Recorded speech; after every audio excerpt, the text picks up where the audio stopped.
I love macadamia nuts. Okay, so always with nuts you want to soak them before you use them. Can anybody tell me why? Enzyme inhibitors. Enzyme inhibitors, that's one reason. So anything with a brown skin, like a walnut, a pecan, a hazelnut, what other nut? Have brown skin, so they've got acids on them, tannic acids on them, and enzyme inhibitors, which stop your body from being able to digest that food.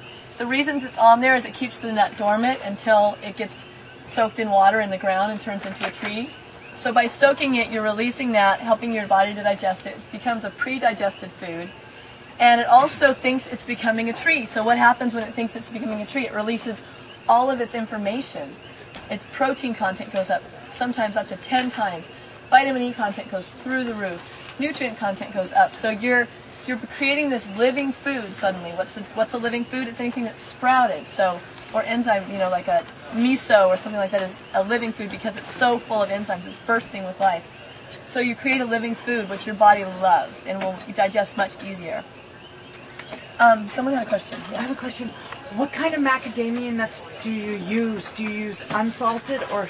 Oh yeah, unsalted, because the salted macadamia nuts are cooked. So it's always raw macadamia nuts.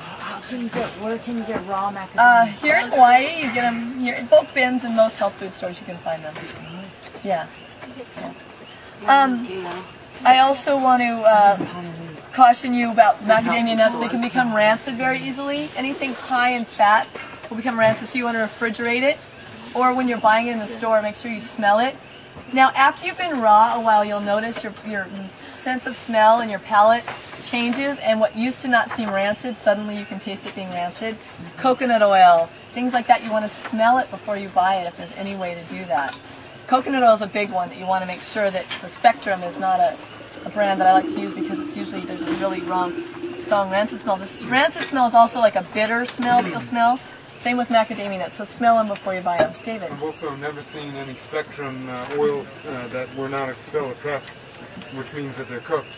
Right, so... They're pressed in extremely high temperature. Right, yeah. A lot of the temperatures get very high when they're pressing oils. So make sure it says cold processed or cold pressed. Okay, so now macadamia nuts I don't have to soak because they're white, which means there's no enzyme inhibitors on them. Same with pine nuts, same with any other like white nut that we use, cashews.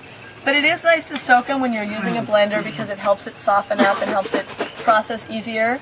Plus, if you're worried about fats, it will help to release the fats. One more word I just want to say about nuts is if you think about nuts in nature, always think about your food in nature. How many nuts would you be able to pick from a tree and shell comfortably? That's the amount of nuts you want to eat in a day, which is usually about a handful. With raw foods, we tend to get a little overboard and crazy with nuts, and it's just because it's a great replacement for grains. But eventually your body will start to reject that as well, too many nuts. There's a few people here that aren't eating nuts anymore.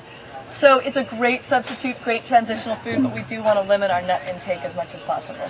And think about that with grains or anything else. Like how many grains would you be able to pick from a stalk if you were like a caveman or something, you know, or before we had machinery.